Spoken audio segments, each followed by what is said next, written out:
नमस्कार, स्वागत है आप सभी का UP triple S C ANM 2022 DB में अब बहुत ज़्यादा समय नहीं रह गया है और जिनका डीबी 9 को होगा उनके पास तो समय बहुत ही कम है।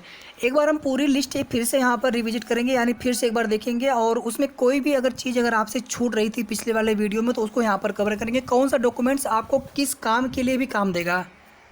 जैसे डिजिटल क्यूआर कोड वाला डिजिटल अनुभव प्रमाण पत्र है संविदा कर्मियों के लिए, तो एक तो आपको उसमें भारांक मिलेगा, पर ईयर में 3 अंक के हिसाब से अधिकतम 15 अंक मिलेगा।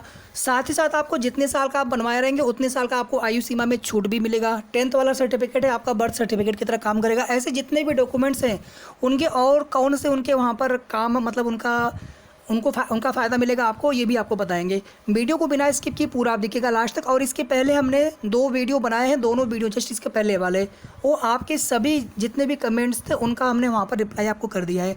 कुछ रिप्लाई हमने आपका मेल पर भी आया हुआ है, हमारी ईमेल आईडी पर मेल किया है आपने, वहाँ पर भी हमने रिप्लाई किया हुआ है। लगभग 6-7 लोगों की है, ज़्यादा नहीं।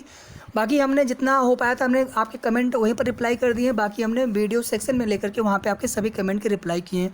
फिर भी आपके मन में कोई भी छोटा सा सवाल हो, आप बिना संकोच किए आप पूछिए और मैं पूरी कोशिश करूँगा कि आपको जल्दी से जल्दी आपको रिप्लाई कर सकूँ। लेकिन हमें आपसे सिर्फ एक चीज़ चाहिए, और मैं कल से ही मैं ये कह रहा हूँ, उसके पहले नहीं कह रहे थे, क्योंकि आप लोग देखिए लाइक बहुत कम करते हैं। अगर 1000 व्यूज़ पे होता तो मुझे लग रहा है शायद जो है 100 लाइक भी आप लोग नहीं करते हैं। तो प्लीज़ आप सभी लोग लाइक कर दिया करें। जो भी मेहनत कर रहा हूँ मैं आप सभी के लिए, अगर आपका डीबी अच्छे से हो गया तो समझ लीजिए हमारी मेहनत सफल हो गई। तो जितने भी आप लोग देख रहे हैं सभी लोग प्लीज़ लाइक कर दिया करें, वीडियो को शेयर भी कर दिया करें ताकि सभी तक जो है इन्फॉर्मेशन पहुँचे। और चैनल को सब्सक्राइब कर लेंगे तो आपको फिर नेक्स्ट वीडियो आपसे छूटेगी नहीं, मिस नहीं होगी। बाकी ब्राउज पीछे से भी आपको मिल जाता होगा वीडियो, लेकिन सब्सक्राइब करने से क्या होता है कि उसका नोटिफिकेशन भी आपको आ जाता है। जैसे ही कोई भी नेक्स्ट इन्फॉर्मेशन या वीडियोज पड़ती है अपलोड होती है तो उसकी सूचना ये हमने कल आपको दिखा दिया था, लेकिन एक बार फिर से आप देख लीजिए। यहाँ पर ध्यान से देखिए, जो स्व घोषणा पत्र है, ध्यान दीजिएगा। एक आप पीडीएफ आपको मिला होगा, जैसे आप जाएंगे ऑफिशियल वेबसाइट पर UPSSC.gov.in, इन सब के बारे में हम 2-3 बार दिखा चुके हैं आपको। तो यहाँ पर जो ऊपर वाला सेक्शन यहाँ पर बिल्कुल है, जहाँ पर आप क्लिक करेंगे तो वहाँ पर आपको अपना registration number, date of birth, verification code और जेंडर भर के वहाँ से आप 5 पीडीएफ डाउनलोड करेंगे। वह 5 पीडीएफ कौन कौन से हैं? विस्तृत आवेदन पत्र, प्रमाणीकरण पत्र, देशना प्रपत्र, प्राप्तांकों की विवरण प्रपत्र और अभिलेख सत्यापन पत्र। फिर आप यहाँ नीचे आ पाएंगे, यहाँ पर जो फ्लैश मैसेज होता है, जो नोटिफिकेशन वाला सेक्शन होता है, तो यहाँ पर बिल्कुल ऊपर ही, अभी कोई नया नोटिस आया नहीं है तो बिल्कुल ऊपर ही आप वाला नोटिस है, उसको आप क्लिक करेंगे तो वहाँ पर 3 पेज का पीडीएफ डाउनलोड हो जाएगा। उसमें जो तीसरा पेज है जिस पर कोविड वाला आप देखेंगे उससे संबंधित स्व घोषणा पत्र है, एक आपका वह हो गया। तो ये 6 प्रपत्र आपको डाउनलोड कर लेने हैं। सबकी कम से कम 2-2 3 कापी रखिए आप, ताकि अगर कोई एक भरने में गलत हुआ तो फिर दूसरे वाले पे आप भर सकें। और ये भरने के बाद इनको कैसे भरना है, मैं बस इसके बाद इसके बाद हमने आपको सुबह बोल दिया था कि एक बार डॉक्यूमेंट की लिस्ट हम एक बार फिर से चेक करेंगे और उसके तुरंत बाद जो है कैसे आपको पूरा प्रपत्र भरना है मैं आपको बताऊंगा। जो कॉलम आपको, जो रो आपको समझ में ना आया उसको आप छोड़े रहिएगा, उसको आप फिर बाद में भर लीजिएगा। कोई भी आपको बहुत ज़्यादा जहाँ पे डाउट लगे उसको आप छोड़ दीजिएगा, एकदम से गलत मत भरिएगा, बाद में भी भरा जा सकता है।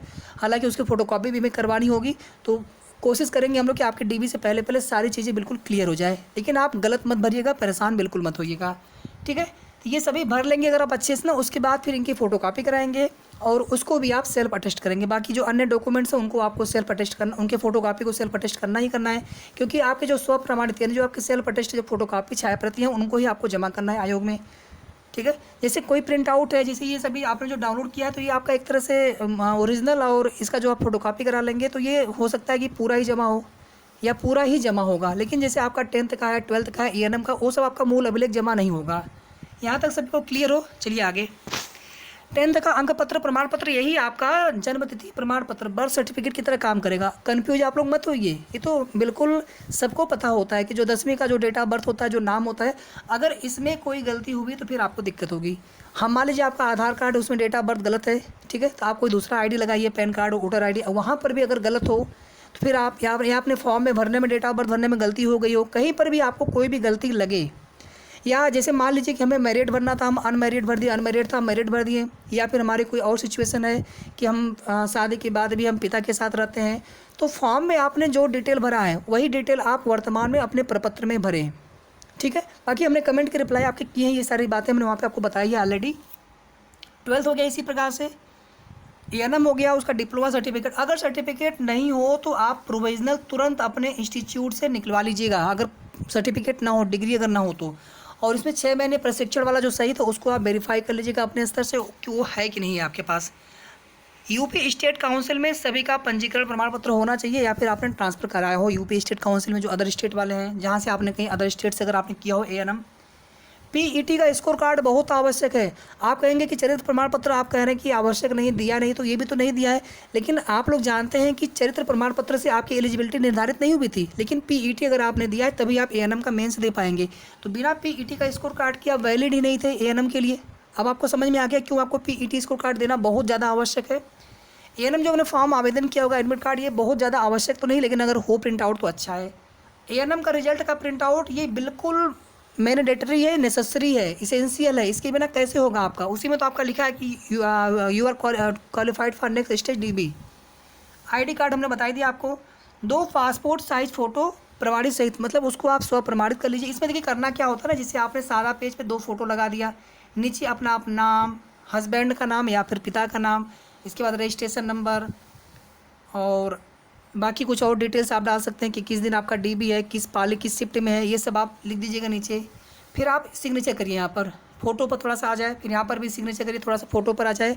बाकी आप ना 1-2 पेज और रखिए ब्लैंक A4 साइज़ का, और फ़ोटो भी एक्स्ट्रा रखिए कि कोई भी अगर दिक्कत आपको वहाँ पर लगे आयोग पर, डीबी स्थल पर लखनऊ में, तुरंत आप दूसरा लिख कर दे दीजिए।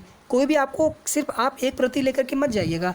हाँ, ये देखिए यहाँ पर एक बात और है कि मान लीजिए हमने यहाँ पर ये कर लिया, इसकी फ़ोटोकॉपी करा ली, फिर वहाँ हमने चलिए मान लीजिए फिर से लिख दिया, तो हम फिर से फ़ोटोकॉपी कैसे कराएंगे? तो फ़ोटोकॉपी की सुविधा मिल जाती है, उसके लिए आप परेशान मत होना। फ़ोटोकॉपी की दुकान वहीं पर जहाँ पर कॉलेज आपका है उसके सामने कई फ़ोटोकॉपीज़ की दुकानें हैं, और बिल्कुल स्टेशन के पास में है, सटा हुआ है। मतलब वहाँ से लगभग आप चहलकदमी करते हुए जाएंगे तो भी आप 5-7 मिनट में पहुँच जाएंगे, 10 मिनट के अंदर अंदर।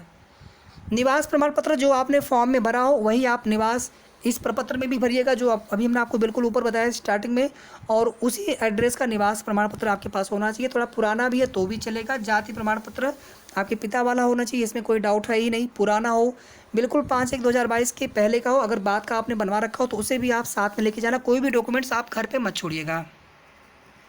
EWS 5/1/2022 के पहले का हो, ये पिता या पति दोनों किसी का भी बनाओ चल जाएगा, इसमें कोई दिक्कत नहीं है। बस 5/1/2022 के पहले का हो, इसमें कोई कंडीशन नहीं है। पिता का हो तब भी चल जाएगा, पति का हो तब भी चल जाएगा, क्योंकि पिता या पति की आय के आधार पर जो है आपका ये EWS बनता है। बाकी जो विशेष आरक्षित वर्ग है, आपका हो गया प्रमाण पत्र सक्षम अधिकारी से। बड़ी फाइल मूल अभिलेख के लिए, छोटी फाइल तो कम से कम 2 फाइल रख लीजिएगा, और कम से कम आप 3 से 4 फोटोकॉपी सेट कराइएगा, और ज़्यादा हो तो ठीक है, इससे कम मत कराइएगा, और कम से कम 2 पे आप सिग्नेचर कर लीजिएगा सबके फ़ोटोकॉपीज़ पर। सबको आपको सिग्नेचर करना है सभी फ़ोटोकॉपीज़ पर, और एक सेट एक फ़ाइल में रखिए, दूसरा सेट दूसरी फाइल में रखिए। गलती का एफिडेविट हो गया UPSSC आयोग को समक्ष करके। कुछ लोगों का कमेंट आया था कि कचहरी में कोई बना नहीं रहा है, तो जो लोग पहली बार बना रहे होंगे ना कचहरी में, कोई वकील ऐसे होंगे, हो सकता है कि उनको ना जानकारी हो, तो वो पूछ रहे होंगे कि कैसे करना है बताइए आप। ठीक है, थोड़ा सा कोई पुराने वकील पकड़िए। बाकी आपस में आप लोग प्लीज़ एक दूसरे से, जैसे आप मान लीजिए आपने बनवा लिया हो तो आप उनको व्हाट्सएप पे भेज दीजिए किसी और को जिनको आवश्यकता हो। ये हमारा आप सभी से विनम्र अनुरोध है, क्योंकि सभी के लिए संभव नहीं होता है हमारे पास कि सबको हम फॉर्मेट भेज पाएँ, या फिर यहाँ पर आपको हम फॉर्मेट एक दिखाना चाहिए था हमको। ठीक है, तो आप आपस में प्लीज़ थोड़ा सा हेल्प कर लीजिए। और एक आपसे रिक्वेस्ट और कि अगर आप में से किसी ने बनवाया हो एफिडेविट, ठीक है, तो प्लीज़ आप हमारे email ID पर हमें मेल कर दीजिए। Please all in one ALLINONE781989 आप हमें प्लीज़ जो है यहाँ पर तुरंत मेल कर दीजिए अगर आपके पास एफिडेविट हो, या कोई भी डॉक्यूमेंट्स अगर आप हमें भेजना चाहते हो प्लीज़ आप भेज दीजिए। वो डॉक्यूमेंट्स उसमें जो आपकी डिटेल रहेगी, नाम, date of birth, registration number, वो सब हम हाइड करके रखेंगे। बाकी जो चीज़ें रहेंगी वो हम दिखाने का प्रयास करेंगे कि किस प्रकार से आपको बनवाना है। तो प्लीज़ किसी के पास हो तो आप हमें भेज दीजिएगा। आप आपस में भी एक दूसरे को आप थोड़ा सा हेल्प करते रहिए जिन लोगों ने बनवा लिया हो। NOC केवल उनको चाहिए जो स्टेट या सेंट्रल गवर्नमेंट में जॉब कर रहे हो, ANM हो, संविदा कर्मी हो, ठीक है, तो आपके लिए यहाँ पर उसकी कोई आवश्यकता नहीं है। QR कोड वाला डिजिटल अनुभव प्रमाण पत्र, और इसी के आधार पर आपको जो संविदा कर्मी है आपको अंक मिलेंगे पर ईयर के 3 अंक के हिसाब से, और इसी के आधार पर आपको आयु सीमा में छूट भी मिलेगा। बाकी अगर आप OBC है, SC है, ST है तो उसके आधार पर भी आपको आयु सीमा में छूट मिलेगा। एनसीसी प्रादेशिक सेना का ये आपका प्रेफरेंस के लिए है, वरीयता के लिए। इसको आपको अगर है तो भी ठीक है, नहीं है तो भी ठीक है। सबकी आपको फोटोकॉपी, सबको स्वप्रमाणित शैक्षिक अंक पत्र प्रमाण पत्र 5/1/2022 के पहले का हो। इसके अलावा पेन आप ब्लू या ब्लैक कोई भी यूज करिए। देखिए ब्लैक से क्या होता है ना, फोटोकॉपी में भी फिर वही सेम कलर आता है, तो ऐसे मालूम पड़ता नहीं है। तो आप एक काम करिएगा ना, आप ब्लू और ball point pen, dot pen, gel वाला मत यूज करिएगा, ठीक है। सैनिटाइजर, मास्क, पानी बोतल, गोंद रखिएगा। वाइटनर हो कि कहीं पे कोई गलती हो उसको हम मिटा करके तुरंत दूसरा लिख दें, ठीक है। स्टेपलर वगैरह हो गई, ये सब चीज़ें हो गई, फ़ोटो में चिपकाना हो या फिर स्टेपल करना हो। देखिए ये जो कुछ नीचे हमने यहाँ पर लिखे हैं सर्टिफिकेट का नाम, ये सब देखिए ये तो आपको चाहिए ही नहीं, क्योंकि आपका ऑलरेडी जो 10th का सर्टिफिकेट है, मैरिज सर्टिफिकेट, ये आपको नहीं मांगा गया है, मेडिकल नहीं मांगा गया है, चरित्र आपका नहीं मांगा गया है। आप चाहें तो बनवा लीजिए, ये आपके ऊपर है। आय नहीं चाहिए आपको, pan card, bank account, passbook, ये सभी जब आप फाइनल नियुक्ति पाएंगे, फाइनल ज्वाइनिंग आपकी होती है, उस टाइम पर ये सभी डॉक्यूमेंट्स जमा करने होते हैं।